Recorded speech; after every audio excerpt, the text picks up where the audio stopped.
pure cowboy shit. Welcome back. I'm officially back at the Brahma Boot Studio inside Calgary, Alberta. My name is Ted Stovin. He's James Foley.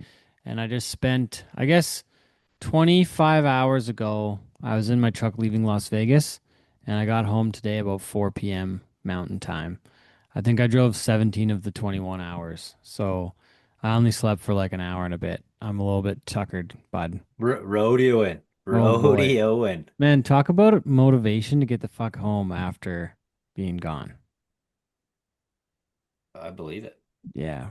You got to be the same though when you're leaving Vegas. Like, do you even stop like when you're coming home? Like, you probably just haul ass the whole way. I go home, Butte, Montana, Las Vegas, Las Vegas, Butte, Montana, home. Mm. Yeah, that makes sense too. Yeah. Not a Yeah. bad bull hotel in Butte, Montana. The boys there are badass. So, and then we stay at this probably 1.5 star hotel called the Rocker Inn. That's like legit I think I unreal. I think I saw on the drive today. Oh I think I yeah, saw the rocker in. I can't go think wrong. I think the crabs were trying to jump out at me from the hotel. They actually, when you go in there, there's a sign that says like, if you're a local and using this place for hookups, this is not going to be allowed at this establishment. Oh boy. So they run a tight ship at the Rocker Inn, Butte, They Montana. they They do should not rent spot. it out by the hour because they don't want the rest of the town to have bed bugs. Yeah, Is that what we're saying? yeah, they don't believe in that kind of stuff. Oh dear. Ah, okay, going back to last show. We did a show before the PBR Canadian Finals, and I don't know what we even picked now. But I think I'm assuming that I was rooting for Jared Parsonage, but I'm gonna have to Yeah, check the yeah. tape. I went with Butter. No, I went with Jake. You went with Gardner. Jerry. Yeah, you went with Okay. Jerry. I couldn't remember, but I was excited for him to potentially win the dual crown, Yeah, it happened. the undisputed champion of the country. So, but man, I think like Brett Gardner was telling me before the show, he's gonna win this and retire, and I was like, no way, like maybe, but I didn't know he was gonna retire. Did not that have him. I did not have that on my radar at all, man. No, me either. Yeah, Went out on top. yeah. So congrats to Jared though. That was great, great work at the finals, and like he won the finals title too, didn't he? Didn't he? He won both. No, I thought the Brazilian won it, didn't he? Uh, I don't recall now. I forget. You're probably right. I forget. But Jared won like 150,000 at the finals. Had a $300,000, won over $300,000 in Canadian bull riding, which is pretty badass, That is, that's a good year. right? And nobody's ever done it. Like in the 20 years the PBR Canada has been around, and since like the night like 1947, I think they crowned the first Canadian champion in the rodeo business. Like nobody's ever won both titles. So in 20 years, he's the first one. So got to give Jared kudos. Congrats on an unreal career. Um, we were talking about where he ranks on our list, and he's officially inside the top 10 for the greatest bull riders ever from Canada. We're ranking him about eighth place right now, which is on the list of the top 10 ever. He made the Wrangler NFR at least once, maybe twice. I can't really remember now. I'm pretty sure he went twice though. And then four Canadian titles when you count both sides, five if you count the all around, which I have to look back at the list, but I don't think many of the other guys on the list of being an all around titleist too. So Jared's firmly inside the top 10 of Canadian bull riding's Mount Rushmore. And I don't know how we would rank both titles, like to win both in the same year, but like even like I'd have to go back and look at the records. Like I don't think Daryl Mills won Canada and the world the same year. He might have, but I know Cody Snyder won his world title in '83 and won Canada in '86.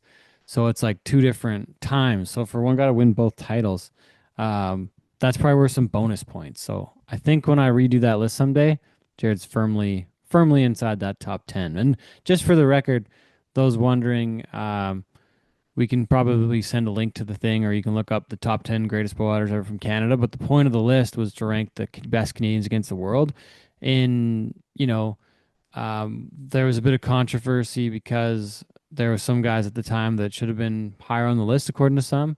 But the point of the list was to rank the best ever from Canada on the world stage.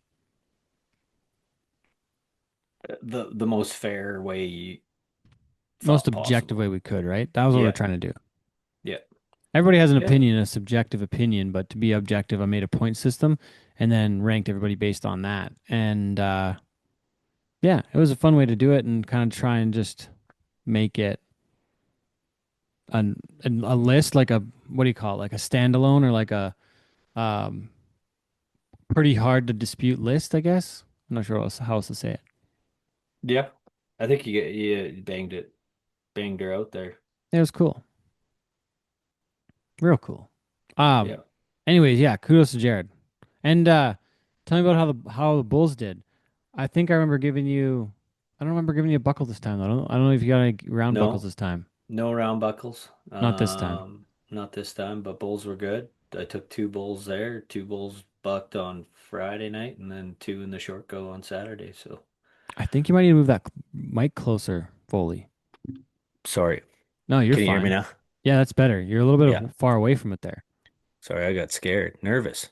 And is it louder in your ears or what's going on? No. Okay. Um, anyways, yeah, great finals there. Kudos to the whole crew, PBR Canada crew. The Ty Posmon Foundation Bank was great again this year. Thanks everybody for making that happen and attending and raised a ton of money. Great event that way. And then what else? Then like a week later, I went over to Agribition. Canadian Western Agribition was part of the Beef Supreme and all the cattle shows. Learned a lot about cattle that week. Yeah, you're gonna judge now? Maybe No, become a judge? no, definitely not. No. That seems like a bad idea. I should not do that. Uh, as long as you pick your favorite, that's all that matters. I would not be able to justify it. There's so much to that business. I learned a lot. It was interesting week. I really enjoyed it though. And then um I don't know how many paralyzers I had, but I had a lot of fun. It was like I don't know what the I don't know what the reasoning is or like how it's set up, but it's like one of the only places that I've ever been in the world where it's so, like besides Las Vegas where it's like acceptable to have like a paralyzer at like 11 a.m. and just drink all day and not be judged in any way. Like nobody even minds. It's just like, yeah, he's having a paralyzer. That's cool. No big deal. I I tried to feel wait till like like 4 p.m. That par was my, paralyzers were meant to be drank in the morning, though. They got that's milk true. in them. Kind of like a Caesar, hey? Yeah. Yeah. Yeah, you know what I mean? They got milk. It's Yeah. protein. I Wake love up. I love the paralyzers though. That's a great time. Shout out to podcast editor Sean Morton, big paralyzer guy. Huge, huge, Huge paralyzer guy. We're huge gonna probably have to paralyzer have guy. some of those at Christmas. Also, Foley, did you know this about our editor, Sean Morton? What? He likes to play chess. I've been playing Really? chess against him the last little while. Yeah, and he's Is he quite good. good? He's quite good. Yeah. I think we're Yeah. 1-1 right now. We just played a couple games in Vegas, and I think I won one, he won one, so we're even. I could see him being pretty good at chess. What are you trying to say? He just looks like a chess guy. So are you trying to say that like Some guys have it, some guys don't. you trying to say Sean and I are nerds? No. Oh, No, maybe, smart guys though. Smart guys. maybe. A little bit. Just a little bit. Just a little Oh bit. dear. Then after Agribition, I basically died of the plague, Oh yeah, and just wait. oh What'd you do yeah. at Agribition? I was working with the like on the Beef Supreme and then working the cattle shows. I was in the like they call it Hall B, I think. And I was there all week working on the cattle shows and trying to help things with timing and production and just like working on the shows. It was something new and different for me. And then I helped with the production of the Beef Supreme and like helped move some traffic on what happened when and just tried to be helpful and keep things on time. So it was a fun And how week. I did really enjoyed it. you liked it? Yeah, it was cool. A little I different role? The only thing I need to figure out is how to like move a little more. I got stuck to a like a desk all week and I'm not used to that. And I'm Oh not used to yes. getting up early at like 8 o'clock or like at 6 o'clock every day to be at the event by 8 o'clock. I'm more of Right. like a 7 p.m. kind of guy, like a 4 to 10 p.m. kind of guy. Yeah. So there's a couple nights I went to bed pretty early. Were I you in the think arena at all? At the rodeo arena? No, not really at all. No, no, no, like the beef arena where they show the I was show there. arena. Yeah, I was there. Like I was running the venue. But were you on the floor like with a headset on? No, no, never. Oh, No, oh, I thought like really getting in there. I think I ran some mics down and talked to the judges of the Supreme very briefly, but that was it. And it turned out I heard the guy's name and I was like, oh, I was like, do you have a daughter or a niece that like from Sangudo? He's like, yeah. I was like, oh, my brother dated her. It was kind of like random. I just ran into this guy like on the floor in the middle of the show, and I was like, yeah, Really? I think my brother actually dated your relative. It was kind of funny. Random, Oof. small world. Yeah, small world. And Uh, then from there, and then got the flu. oh my God, man, I haven't been that sick since like the COVID year, since I had to go to the hospital in Denver while I was at Wessa and had to get like Mucinex because I thought I was dying of the plague there that time. But this time I had like what do I have? I the first night, like Monday night, I sweat all night in my bed, like bad enough I had to pull the sheets off the next morning and like wash Oof. them because I was like such bad shape. Like I was The destroyed the by this flu. the paralyzer sweats. It was like if the paralyzers had poisoned me for the week, like I had the, but that was Monday night, and I had to fly to Vegas on Tuesday, and like I was really considering not getting on the plane. Like it friggin' wrecked me. And then I get down there, and I'm like, I stayed up till like 10 p.m. in Vegas, which is 11 Alberta time. Went to bed, woke up the next morning, went downstairs, and just immediately was sweating. And then I had to go back upstairs, and I had to get like one of the crew from Montana Silversmiths, Heather Donnelly, actually brought me like steroids and friggin' what do you Just call them? bounce you back. Antibiotics. Like 'cause they knew that I had to like host this thing for Montana on Friday. We Yeah, had yeah. Coffee Anderson and Olivia Harms at like a big party at Old Red, like Blake Shelton's bar. And Olivia Harm's gonna be I'm gonna record a show with her on Wednesday actually too. Depending on Heck what's got yeah. on the go out during the day, we'll have to get you on there or not. Uh but yeah, I did a show there. And then like this one actually too, like hooked up with Cody Custer.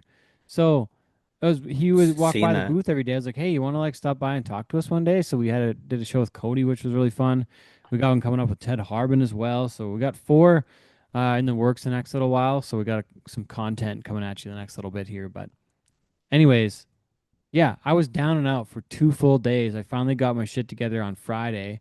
And then I think it was like Tuesday, I was going to go look at horse trailers at the convention center. And I woke up and I just was immediately sweating and like I got ready and then like tried to leave and I couldn't. My head hurt so bad. I had like a migraine. I've never had one before. But I was just destroyed by this headache. I had to go back to sleep till like noon. It was a Did hell of a week, dude. Like I didn't did you did you wear a mask on the plane? fuck no. Yes. Immunity, baby. Spread it. Well, You just sent a bomb to Las Vegas. Now everybody's gonna listen to this podcast and be like, dude, I Ted was got us all sick. sick. Yeah. Yeah. Ugh. Sort Set of it up. friends. I wish You're I would have wondering, had the immunity because I got friggin' destroyed by this thing. I like it was awful, dude. Like I'm still not right after all that. Like I'm hoping I can wake up in a couple days and be like good again, but I'm still not 100%. But ugh, anyways, had a good booth time with cowboy shit at Vegas at the Rio. Thanks to Jim Nevada and the crew, Roper Stetson Tin Hall. Got to hang with Jeff Chadwick, David Sharp in the Wrangler Suite for one night. Callie Adams, Montana Silversmiths hooked me up with a ticket for one night. nice. What else happened? We went to the golf tournament for the Pro Hall of Fame. How's Looked at, that? like I said, looked at horse trailers. It was fun. It's at the Las Vegas National. I think I've told you about it before, but Yeah. Tiger Woods won his first like actual PGA tournament there in 1996, and the Yes. course still looks the same, James. It's like they haven't Really? updated it since '96. Is it expensive per round there? I think if you're paying, it's like anywhere from 75 bucks to like 200 if the Raiders are in town. Everybody Oh wants to yeah. golf. Yeah, that's sick. Yeah. Anyways, yeah, and then I got in the truck and drove home from Vegas. So here we are. We're home, and it's almost time for the pod with Cody Custer, I think. Yes, sir. What have you been doing the last few weeks? Survive, dude, Try not to be freezing your While balls you've been off. in Vegas tanning your cheeks, I've been grinding like everybody else. Yeah, what have you been doing? Just feeding cattle, trying to keep everything alive. I was grinding in Vegas. It's a grind there. it is, and air conditioning and nice weather when you go outside. When you go outside, Yeah, you barely get outside. all the cigarette smoke you can secondhand suck in. Oh gosh, it's awful. It's awful, man. Oh, isn't it awesome when you're just sitting in Vegas and some asshole sits next to you with a cigar? No, I'm like, dude, did please you no. not? Yeah, did you see? If I was smoking, go ahead, Oh but don't do fuck. that shit. So bad. So bad. What do you got coming up the next little while? What are you doing for Christmas? We're just gonna hang out, just do some family stuff, see the Nice. fam, hang out Nice. with everybody. Right on. Probably go snowboarding, maybe. Ooh, let me know if you get Just down this week, okay? yeah, gonna Yeah. break it out. Let me Hopefully, don't know. break a leg. Yeah, you'll be fine. You'll be fine. Or I'll be talking about ground. I'll be talking about snow. My No. Facebook's been lit up the last 7 days about ground Mm-hmm. and everything to do with the ground. Now we're gonna be talking snow. And then I'll just light it up with bad snow and bad Okay. ground. Okay. Yeah. Well, have a good Christmas, brother. Thanks for You making too, this man. work. Also, like, congrats to the world champs this year. And how about Colton Schmidt almost winning the world as steer friggin' ducks right when he throws the Oh, loop? He just gets hosed. All he had to do really was catch. He was winning the average by 7 seconds. Like, oh man, my heart broke for that guy. Congrats I to will. Rocker Steiner. Oh yeah, man. Zeke bucking off his first horse in 55 outs. That was a tough Nuts. one too. Oh, Kyle Lucas had a bit of a rough go. He won a little bit of money, but first NFR jitters might have got him a little bit. But Schmidt brothers the Graham brothers, or yeah, Graham brothers, sorry. Wainwright, yeah, kicked Yeah, some yeah, yeah. serious ass. But Colton Like Schmidt was had to be a story unreal. for Team Canada down there. Yeah. Q Taylor had a decent finals. Ben Anderson did all right. Dawson Hay had a lighter week. But that was probably one of Zeke's like least successful NFRs, I think, in the last like maybe in his NFR career. I don't know. Yeah, yeah. Man, Unfortunately, it was probably the most entertaining NFR for me personally in a long time. how Like come? just it felt like every event, like it was so tight. That's Somebody true. like Nobody there ran was away with anything.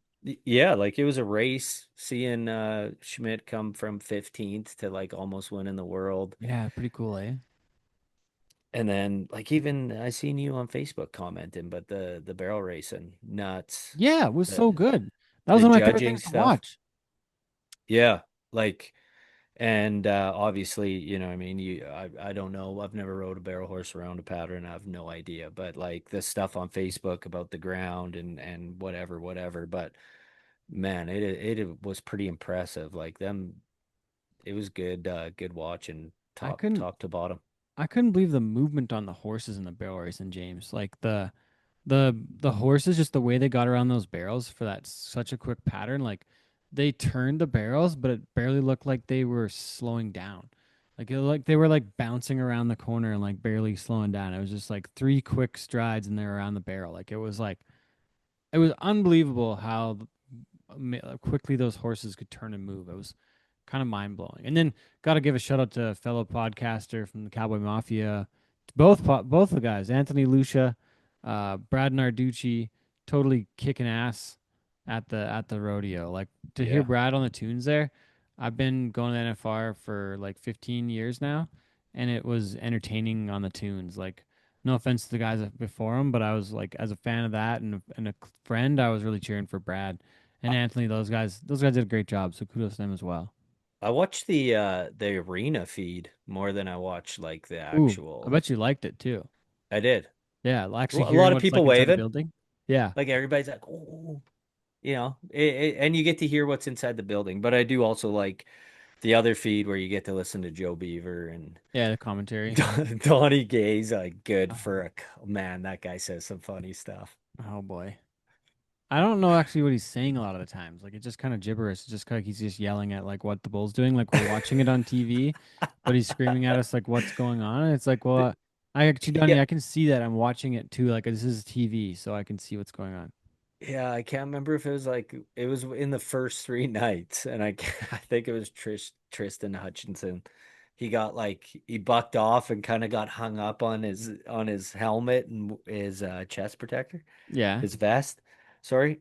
And just like I think the way he landed and maybe like squared him up to the ground and he kind of got hung up and Donnie just yells out, "Turtle." I laughed so hard because he couldn't go anywhere. He was stuck, He was and stuck. just Oh yeah. shit. And Donnie just yells out, "Turtle!" Turtle. Oh fuck. That's funny. Oh man. I like that shit. Um. Yeah, it was a good NFR. I gotta say it was solid. So that's the end of the season though. Going to Panoka for New Year's, James for Jen and Nansen Vold. Yep, Looking bull forward to riding. that one. Dusty Golden gonna be singing some tunes down there, and yeah, it's gonna be fun New Year's. Good Christmas. I get to go back to Drayton Valley and just keep on trucking. Back to DV. Back to DV. What was their hockey team? The Thunder? Drayton Valley Thunder. Yeah, they Alberta Junior Hockey League. Yeah, yeah. Back to your Thunder Yeah, stomping go grounds. check them out. Heck yeah.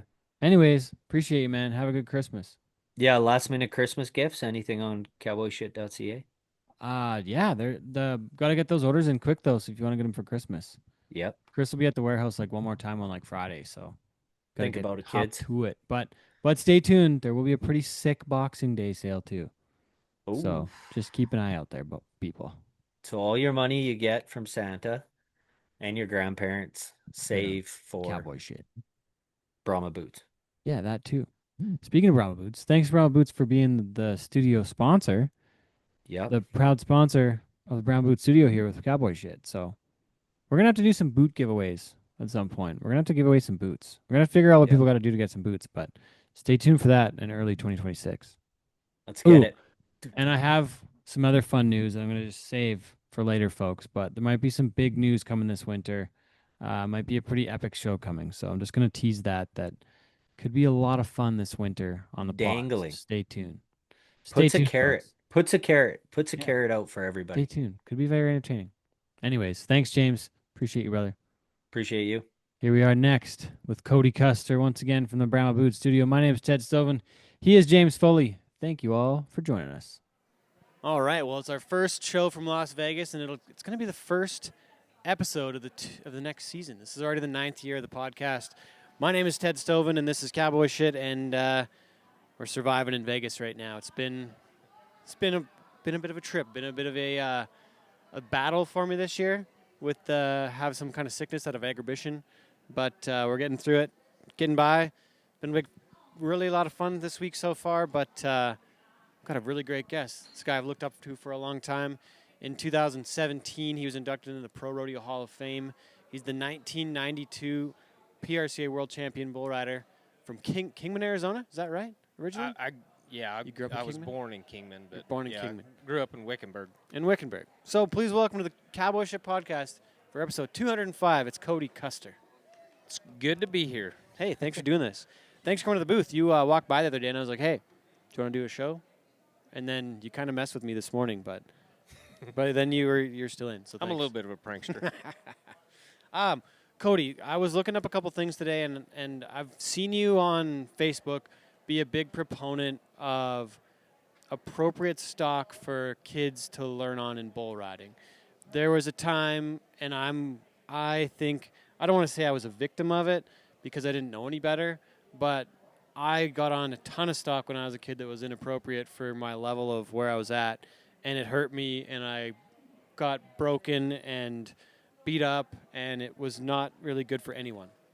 And that's Yeah. been something that you've been a major Yeah, proponent of. that's a typical story, and just from my experience being a kid, back in the day, there really wasn't the buck and bull bred programs out there. And personally, my personal story is we had a roping arena, and my dad put bucking chutes in there next to the roping chutes, and it was a 300-foot roping arena, and the steers were trained to go to the stripping chute. So in 3 summers, I bet I got on 2,500 head of steers. That Holy smokes. most of them just jumped and kicked to the end of the arena.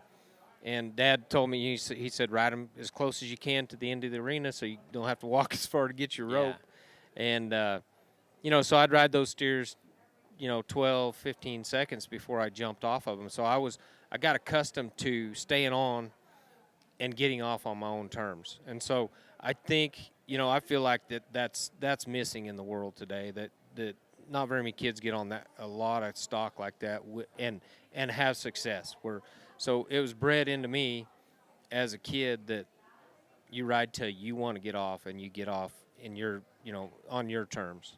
So I'm a real advocate of staying on the right kind of stock until you're ready for the next step. Huh. And so how do we do that though? Like I would say I went to a couple of schools. Like Donnie Johansson, Yep. he'd have been just retiring when you were starting. Yeah. He's a little bit older than you. Donnie By about 10 retired. years, right? He probably retired. He probably retired before I started. Before you started, Yep. okay.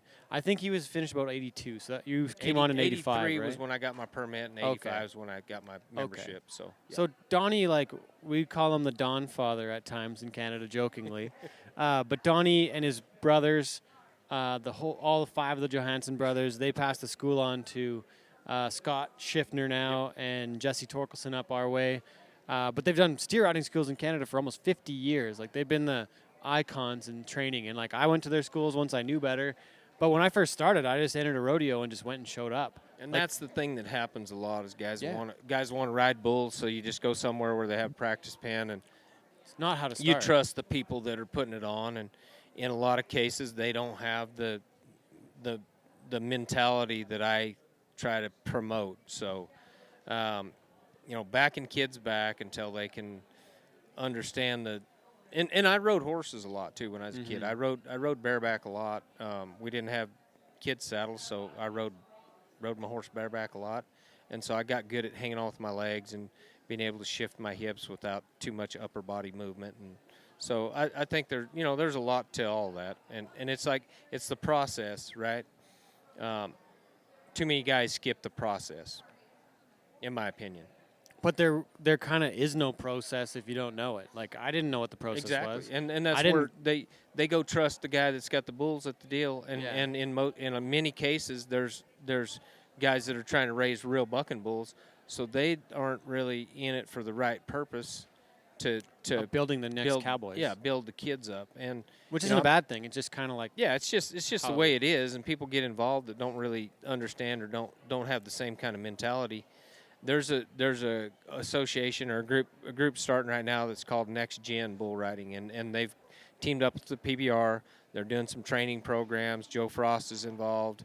I'm involved at a small level. I'm not at all really involved in the organization. I'm going to help put on some events, or some clinics, and then they're going to do some stuff with the Velocity and the Touring Pro events. So Okay. pretty exciting to see what's going to happen, and just building up the next generation of bull riders. The investment on the bull side, in my opinion, in the last 25 years has far eclipsed the rider side of things. Right, and it's just people are coming into the sport that don't have the cowboy knowledge or whatever. They don't have the cowboy background, and so it's just a lot of guys with potential get X'd out before they get to the level of. No offense if you're world champion junior bull rider, but that really doesn't mean a lot if you've jeopardized your ability to go make a living riding bulls and be at the top level when you're a man. My opinion. Well, and what I would say, my experience again, I went to different things with contractors, and they're trying to raise bucking bulls, and like they don't have the 16 pointers that are loping around that are the school bulls, the training bulls. It's a common thing, and they ate me out of house and home, but I kept them for about 10 years. Just kept those kind of bulls around, and did my best to help a generation of kids come up. So it's exciting to see what's going to happen from here on out. I think this next gen deal is going to be a big deal. Outstanding. In promoting the youth and getting them to the next level. And how do people get involved with that? Like, where do they find the info? On you can. I'm sure you can find it on the PBR. internets? PBR will be. I'm sure they'll be promoting it, and then next gen bull riders is the organization. the organization. So Okay. you can follow that and get involved, and they're doing clinics and competitions all around the U.S. So Okay. Do we want to talk any more about that? About that topic? Are we? There's No, more we can, I just think the process that to me the process is very important to get to the end result. and so that gets skipped a lot, and I don't like that. There's a lot of ways we can go with this conversation, Cody. I'm thinking about you won your world title in 1992. We were kind of talking about some judging stuff as well. We can hit on that later on for more current events. But I want to tell some of these stories. I'm not aware if you've done a podcast like this before and told some of these stories. I'm curious. I've done a few and told some stories and stuff. And Yeah. I mean, you got the thing about these podcasts, we can sit and talk for hours and hours, and you only got a limited amount of time. And so it seems like every time one's over, whoever I'm talking to is like, man, we could have gone on with that. And yeah, I mean, you're talking. I guess if you want to talk about my title in 1992. Yeah. You know, I gained my full membership in 1985. Was a rookie that year. I ended up 5th for the Rookie of the Year. 5th for the Rookie of the Year. Yep. But 85, the Rookie of the Year contenders were like Lane and Tough, and like wasn't it Jim too? Like everybody at that time? No. No, those Who else guys was on the those list? guys were all ahead of us. Okay.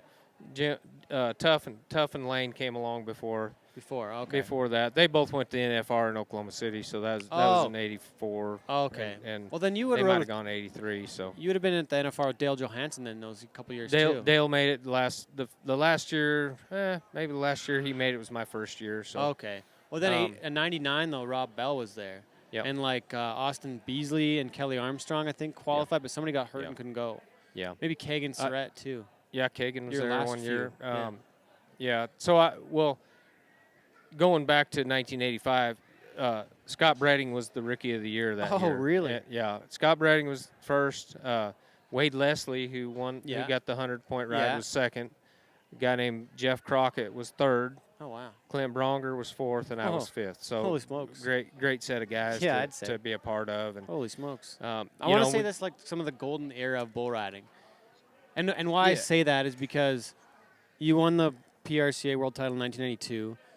That was the same year, if my memory serves me, that you all had the meeting to create and form the PBR. One of the first meetings was in Calgary. Was it not?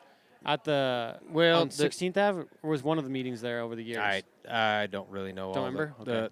The meeting where we sat down and we wrote checks was in Scottsdale, Arizona. That spring. So in '92. Spring of '92, yes, Yeah. sir. Yep.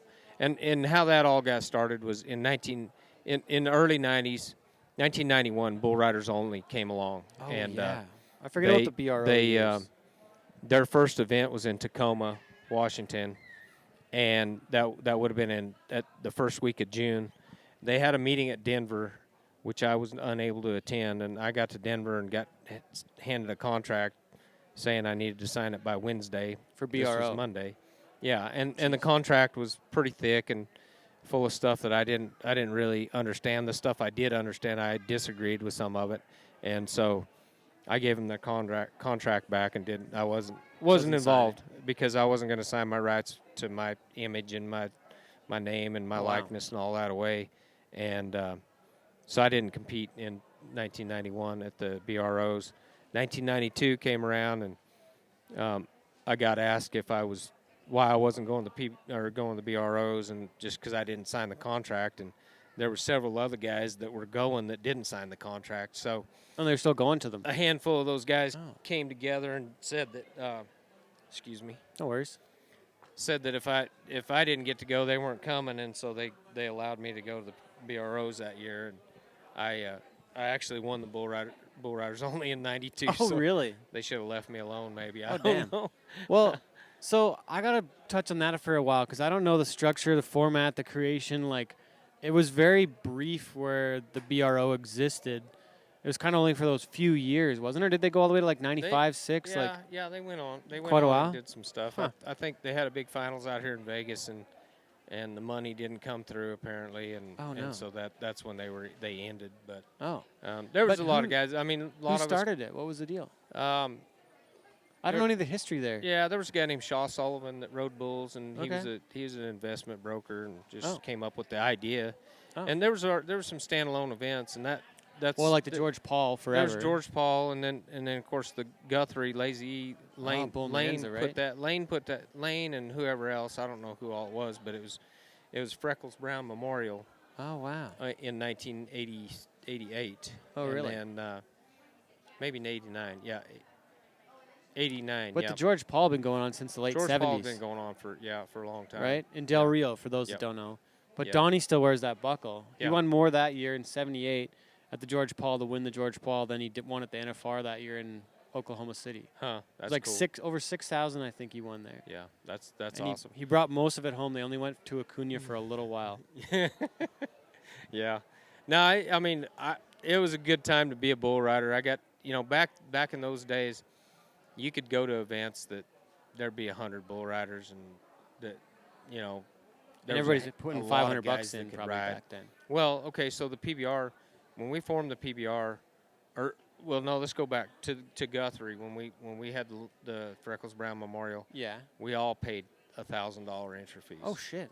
And In the late 80s. yeah, this was been 88. Oh, So, wow. I was born in 1990, just for reference. Okay.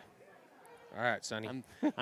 I'm doing my best off my memory here of when So this the stuff first happened. the first year we went to Guthrie, there was 30 guys. We put up 1,000 apiece.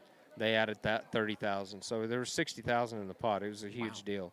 And then the next year when we started the PBR, we paid $500 entry fees at every bull riding. Oh, So shit. it was And you paid your own way to get everywhere. yeah. There's no sponsors back then, no Yeah, major true. sponsors, but I mean it's what we did for a living. Most of the guys that were out there going, that's what we did for a living. And so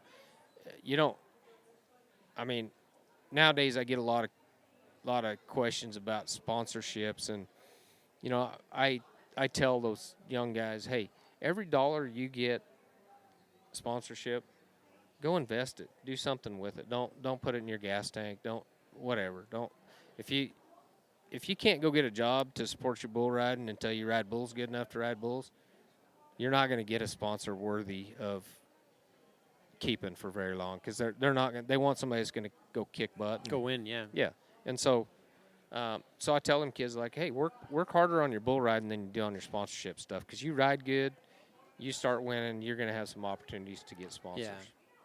Very true. So you guys started the PBR in '92, and I've heard a couple of little stories. We've had a couple. I want to say the only founder maybe we've had on for sure was Daryl Mills. Yeah.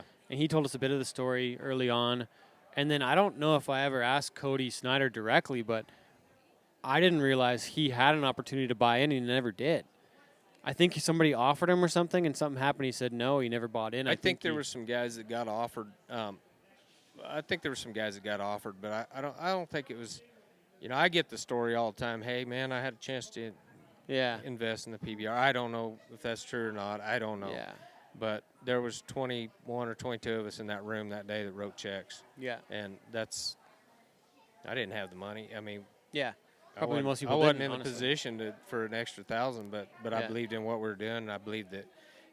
I think the biggest attribute to the PBR was we all stuck together, because there's power in numbers, and if if we're talking today, what's going on with the PBR is probably the same thing that was going on with bull riders only and all that.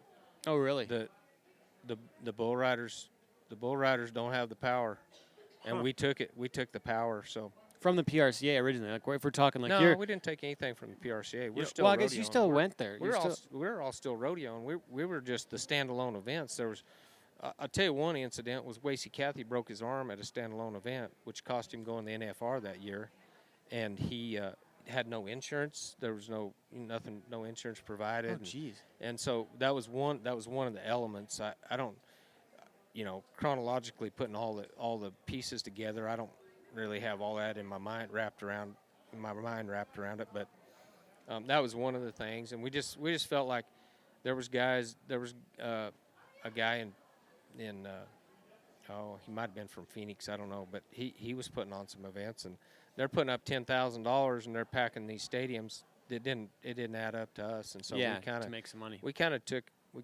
the bull by the horns, and we had Brian McDonald was bull riding director, and he was part of our. We kind of got him to help us, and then ended up with a guy named Sam Applebaum that was the guy that kind of did some did some negotiating for us. But Some of the first agency stuff too, didn't he do? yeah, he did. Yeah. So the way that the way the PBR came about was Tough had a deal with Bud Light, and Bill Selman was the guy that Tough dealt with Bud Light, and between them and Lazy E, we just went together and started. We did a little series of bull ridings, and Wow. that's kind of how. 1993 we had a series, but we didn't crown a champion that year. We did have No a finals final. in Fort Worth. We did have we did have finals, finals in Fort Worth. but it didn't Cowtown. Really. Yep. Yeah. Yep. And then 94 was the first year we had a full year and crowned a champion. That's, of course, Adriano showed up and kicked our butts and was the champ. So And 94, I don't know where the first finals were. Were they here in Vegas? they were. They were. They were at the MGM. MGM. Yes, sir. In 94. Yep. Damn. Yep. And I read that book the year that Tough kind of split away from the PBR. It was like 04, 05. There was kind of a bit of a, I don't know what happened, but there was a disagreement between maybe Randy and Tough or something. Yeah, I don't know the whole think there story. I think there was always a rift there Okay. at some level. I don't really know all the particulars about it. I just know that Tough kind of tried to get some of the guys to I guess strike against the PBR and all wow. that stuff, and it just For what? What was the point of the strike? I don't know. I don't know all the ins and outs of it. There's rumors, but I don't know. Yeah, I don't know fair the enough. truth of it. So it doesn't matter to me. The PBR was growing. Everything was getting better, and they had gotten Randy Bernard in there, and Randy did some good things. And I don't know all the ins and outs of it. It's kind of one of them deals that I can't speak to all of it because I don't really know, and I don't want to speak out of turn. But fortunately, everybody stayed hooked, and the PBR turned out to be what it is today. And so, anyway.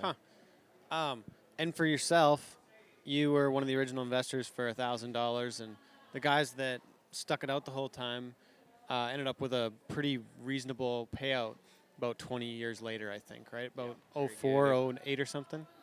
There's a couple different pieces. 2007. 2007. Yep. 2007. So that's a pretty major gain for putting in $1,000, and I don't know what the numbers ended up being, but it was in the millions, I believe. I'd like to get that this week here playing blackjack. So, Yeah. Yeah. But it was something in the millions. Like guys that put the money in, like it was significant. And now it's not a publicly traded company. With Endeavor, I don't think. I think it's private again. It's private. It's private again? as far as I know. And Yeah. yeah. We can talk a little bit about that. I'm trying to think, like, Devin, what are you thinking so far? Is there any more of this history stuff that I'm missing? I'm trying to. It's neat stuff, eh? I could say some things that get me in trouble, so I'm not gonna say. Yeah? I'm not gonna say any of those, but I'm kind of a little bit on the outs. PBR don't really like me very much because I've said too much. Okay. I don't want to speak out on anybody else either. Yeah, Devin, we don't want to make it. Yeah, you had to. We don't want to make Devin have to edit a bunch of stuff. I'm curious though on your thoughts currently. I mentioned the golden age of bull riding because, in my opinion, the PRCA World title, and so one thing we've done on the show previously is we have ranked some of the best bull riders ever, and I've done it mostly in Canada so far, but I've made draft lists and tried to make it objective on how to rank the greatest of all time. Like, do you put Donnie Gay up top because he's 8-time world champion? Do you put JB Mooney up top? Do you put Jose Vitor Leme, Guilherme Marchi, Silvano it's Alves? like boxing. You can go back and, yeah, Larry who's the greatest Holmes ever? or whoever. I don't even watch boxing Yeah, anymore yeah, now. me but neither. you can't.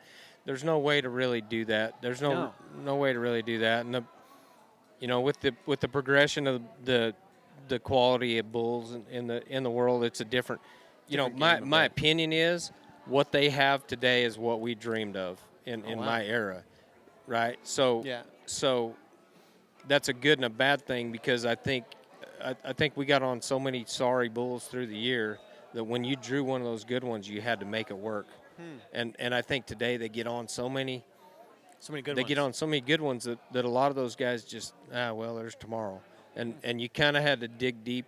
You kind of had to dig deep on those buckers, and it's and not it's not a knock of anybody. It's you speak of the golden age. It's an age of bull riding I was really proud to be a part of and be able to be a guy that had great success in that era. Yeah. But you look at the today's bull riding across the boards, and I think the biggest probably problem with the sport of bull riding right now is everybody's spread out. Yeah. And they're not knocking heads with like the best of the PBR and the best of the PRCA, and that's then my you point. got every little. There's guys that stay in Canada that could be here Yeah. if they would leave Canada. Yeah, but so we can make it's- them live good living at home now. Yeah, so that's that's a good and a bad thing. It's good for the guys that are rodeoing, but for the whole sport, I don't think it's the best thing really because And my point to that is that the golden age, what I'm getting at is 1992, things kind of started to diverge a little bit. 92, 93, 94, yeah, into the early 2000s, where there was really PBR guys and rodeo guys, and it really has that never changed. really happened until about 96, 95, Yeah. somewhere in there. But- And in the minds of most guys that were going to PBRs, the PRCA world title wasn't as Still. lucrative okay. as and not that's just I'm just saying the mindset. I think I'm not a big fan of the team concept as a I think it's a novelty and it should be done some, but I feel like that's where it's headed, and I don't think that's a good idea. I think it's just me saying it. I have no skin in the game. Doesn't matter to me. I'm still a bull riding fan. I love all them guys. I'm fans of a lot of great guys, but I think if you take away the individual world champion at the PBR level, it diminishes what the PBR was started for. And that's the point I'm trying to make right now. You're saying everything's too spread out, where my point with the golden age is the PRCA World Champion buckle. There was one individual- world champion. There was one world champion. Right. Yeah. Okay, Until about, so- like you say, 1996. Yeah. It starts to diverge a bit. Right. And then how do you rank it? Is the PBR world title more important than the PRCA for a while? I think, honestly, from probably 99 to 2019, probably PBR prevails. But you get teams going, and in my opinion, you diminish the value of the PBR Right. world title race. I agree. Yep, yeah, I no agree. offense to Yeah. Dalen Swearingen, Yeah. Jose No. Vitor Leme. Those guys ride badass. No, they're very well. I mean, that's the thing where if a guy's listening to this podcast and taking offense to my I comments, hope that you're not, because it's just in the sorry, opinion. man. I'm not. It's nothing Yeah. personal. It's just my opinion. Yeah. And my opinion means zero in the big scheme of things. It's just Same my here. opinion. I just that's my opinion as far as that goes. Now, if we're going back to the youth deal, I think my opinion does matter, but. But you know what I'm saying. It's just I think that we I think the guys that were rodeoing in the mid '90s and not going to the PBRs, they made a choice to do it, and that, where they were at was very important to them, and it was really important to the big scheme of things, right? And then there's guys that just went to PBRs. That Chris Shivers probably never even had his PRCA stuff. Probably never ever. Probably not. No. I know Wiley Peterson didn't. He won the average at the PBR finals and went several times to the finals. So, that's just where he put his focus, and he's a great bull rider. And would he have gone to the NFR? Yeah, probably so. But he never tried. So we don't. Sorry, go ahead. I mean, it's just like back in the early years, there was the IPRA and the PRCA, and there was always that argument Forgot about who was best, and these guys, arrogantly thought they were the best, and these guys arrogantly thought they were the best. It's all it is just it's the same thing with the PBR and PRCA now. Make your decision, get a plan. I think, honestly, the grind of the PBR is a lot more strenuous now. strenuous. It's more bulls for not, less money. Maybe You not. gotta Maybe ride not physically. Maybe Okay. not physically, but mentally for sure. But it doesn't matter. You choose to go, and there's guys rodeoing that belong in the PBR. and there's guys that are going to But, PBR that should be rodeoing. Stetson Wright's making way more money in the rodeos. Right. Yeah. Yeah. Right? I mean, No offense to anybody, of but course. like well, if he you made like if $1 you million go down, in a season not Yeah. long ago. Like unbelievable. I mean, that's He's I not mean, gonna- he's a two eventer. Yeah, He's not. He can't ride, But look, it's but he not, still competes at that PBR level. Yeah. Like he can go win at the PBRs What- too. I mean, you take Sage Kimsey. He took the 8th world title off To the go to the PBR. you know off the table to go to the PBR. Yeah. Why do you do that? None of my business, right? I think it's J.W. because Harris, I same think it's kind of because thing. I think it's because he's a family man now, and Yeah. he can set his little schedule, and he's got sponsorships are better there, and Yeah. that's my opinion. I don't even know. I've never talked to him about it, and Originally, he wanted to win 10. yeah, That was I what mean, he told me because he said Donnie should have won 1 year, and then Right. Donnie was hurt the 1 year. Cody Snyder won it there in '83. Donnie wasn't in. Don't tell Cody Snyder that. I know he get mad. But I looked back at the thing. I was like, Cody, where was Donnie that year? He's like, oh, he was hurt that year. Yeah. But like, I'm just giving Cody a hard time. I like Cody. Nah, I mean, look, there's at the end of the day, you choose your path and you go after your path.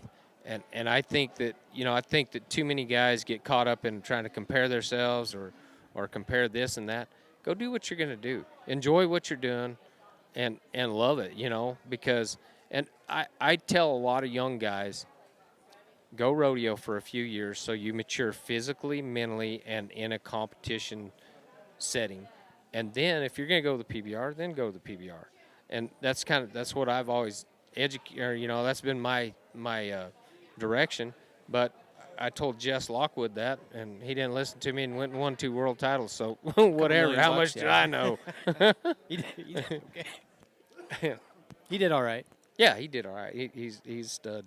Nobody better. The 2 years he won the world, I've studied a lot of videos, and there's nobody better in the history of bull riding that rode straight forward and stopped and did the right stuff than he did those years he won the titles. So he's awesome.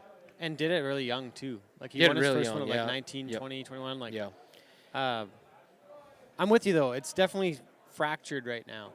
And I don't know if teams is the answer either. And I have a feeling, I might be wrong, but I think that the PBR world title race, and I've asked Sean Gleason this question directly, if my memory serves me right, is the individual title race going away? He says no.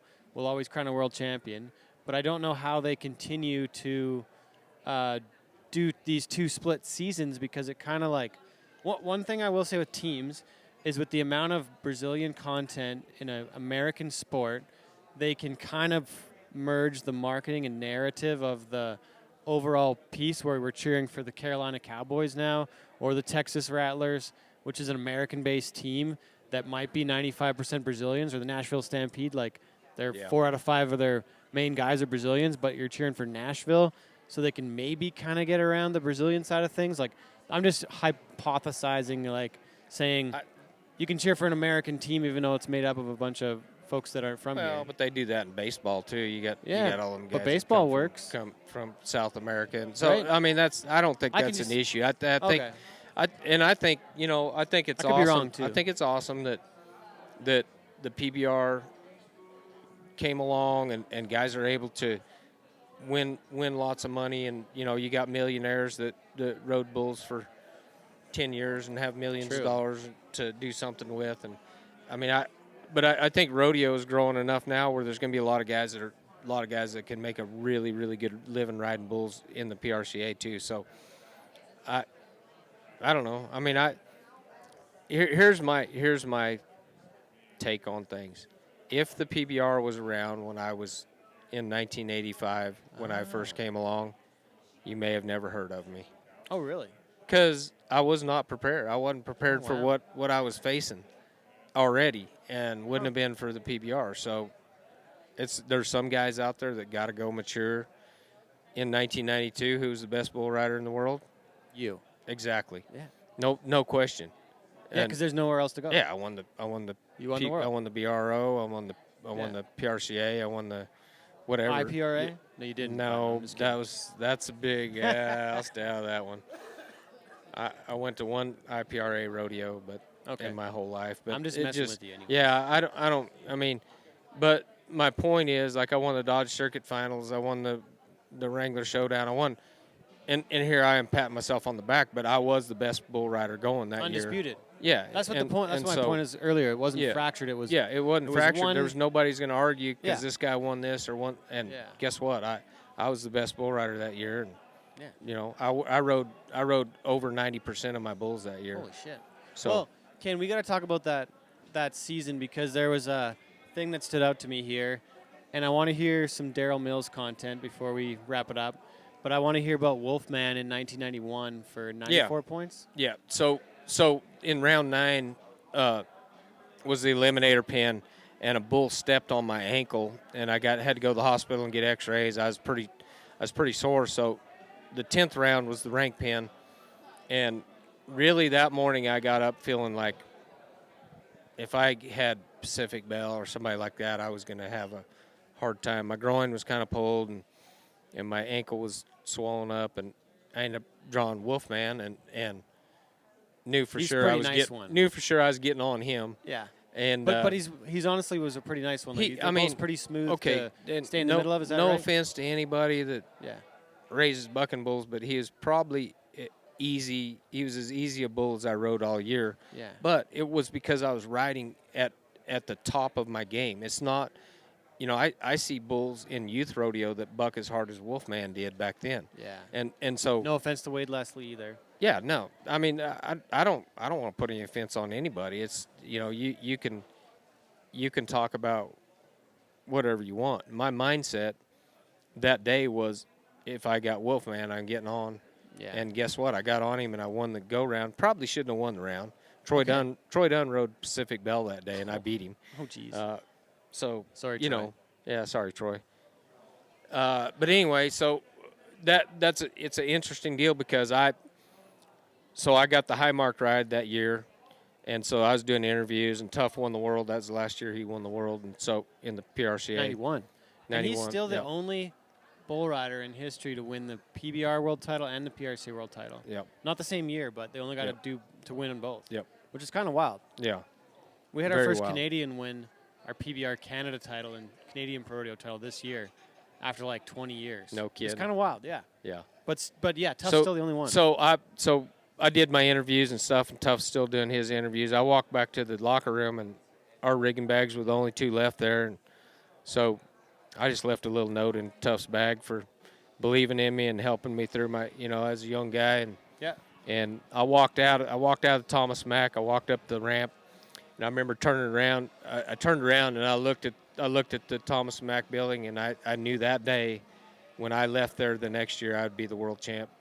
No doubt in my mind. And you know, so that's kind of one of them deals that it was kind of a moment of, hey, I will be the champ next year. So no doubt in my mind.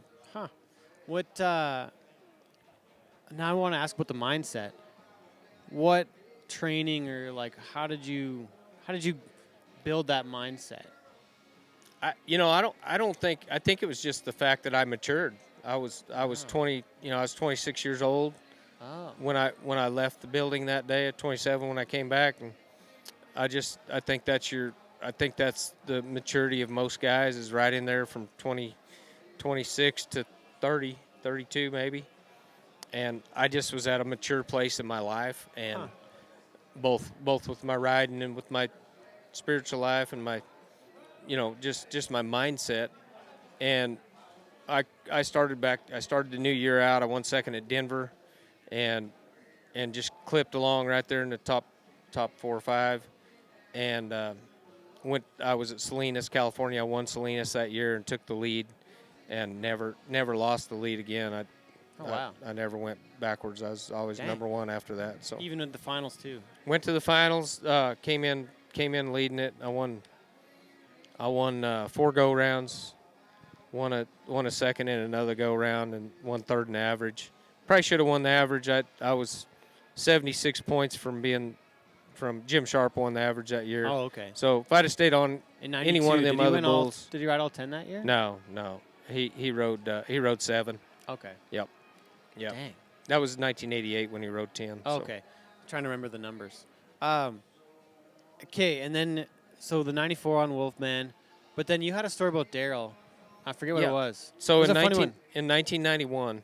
and there was a Swift Current one too. Okay, so Go ahead. so the first time I ever saw Daryl Mills was at Swift Current, Saskatchewan.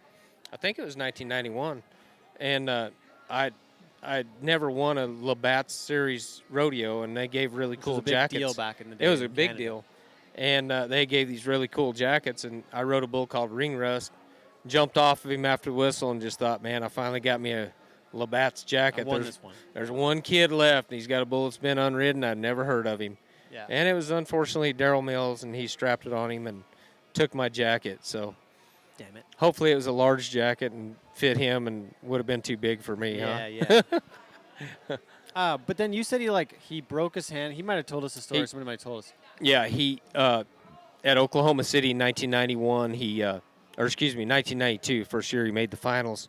A bull stepped on his right hand and His broke. riding hand. Yeah, this is a hand he rode with, and it broke several bones in his hand. So he just started getting on left-handed and went and made the national finals. So just did it with the ease and acted like it was not a big deal. So Jeez. apparently it wasn't. Yeah. Well, and then for those that don't know, it's been a while since we had Daryl on the show, but Daryl, Reserve World Champ in '93. Yep. And then wins the world in '94. Never gets on a bull again. Yeah, 10th go-round was his last bull. Yeah. Never again. I think he rode bulls for maybe 7 years and got him a world title and left. Said see you later. So now Went he's a back to team Pink roper. Mountain. Yeah.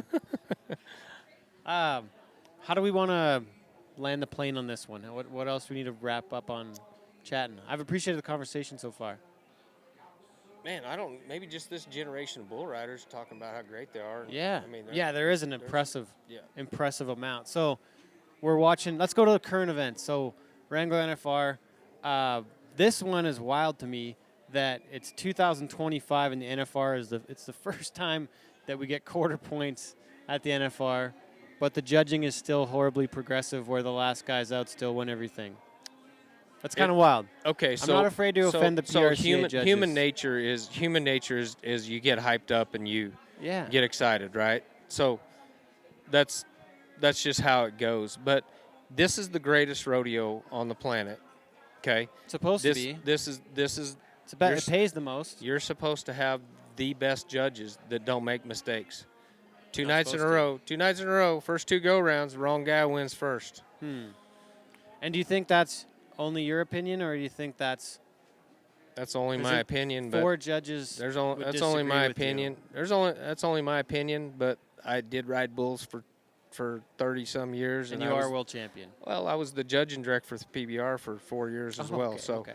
I've judged a little bit. And hey, it's human nature, but get it right, guys. Yeah.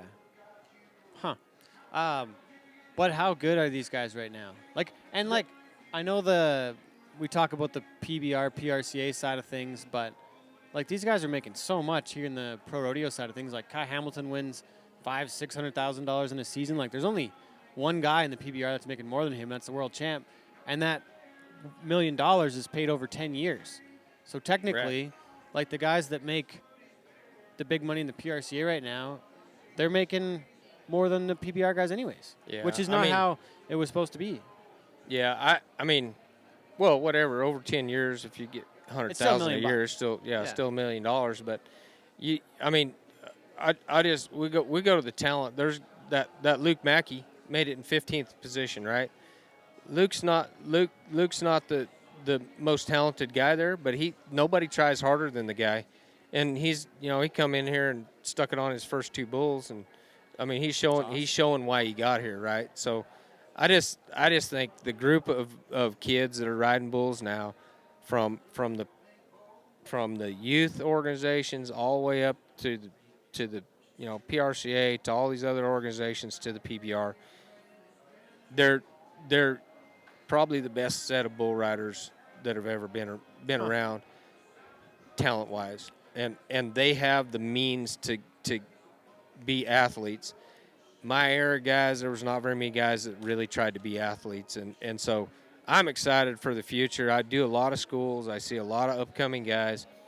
If they can survive youth bull riding and be a man when they get to the opportunity, then bull riding's going to be better than ever in the next generation, the next decade. Do you think we have enough guys getting into it though? I worry about the business in my home country, like in Canada.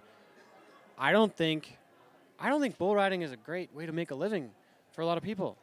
It's dangerous, Bull and riding- you can't win that much money. Bull in riding's Canada. not the smartest thing to do Yeah, it's fun. if you're though. It's fun. not in it for the right reasons, right? Okay. And so I do schools all across the country. I did 27 of them two years ago. Oh, wow. And filled almost every one of them. So there's still some guys out there, but the part that bothers me is a small percentage of those guys are there for the right reason. But the ones that are there for the right reason make me keep coming back and doing them. And you got Joe Frost is doing a lot of schools, and I feel like Joe's onto some really good stuff, and his mentality and his way of talking to guys, and he's pretty direct. He'll tell you, he'll call you out on not doing the right thing, but I just think the right mentality or the right reason to be here is the only reason you should ride bulls. If you're just here because you're trying to impress your girlfriend or your mom and dad want you to do it, bad reason.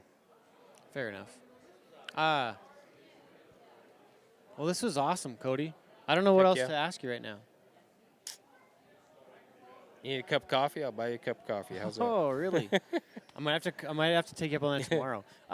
One thing that we've asked pretty much every guest ever on the show is what their definition of cowboy shit is. So I gotta finish with that. I guess you should have sprung that on me earlier, but We don't have to finish now. We can keep No. going for a while. no, that's good.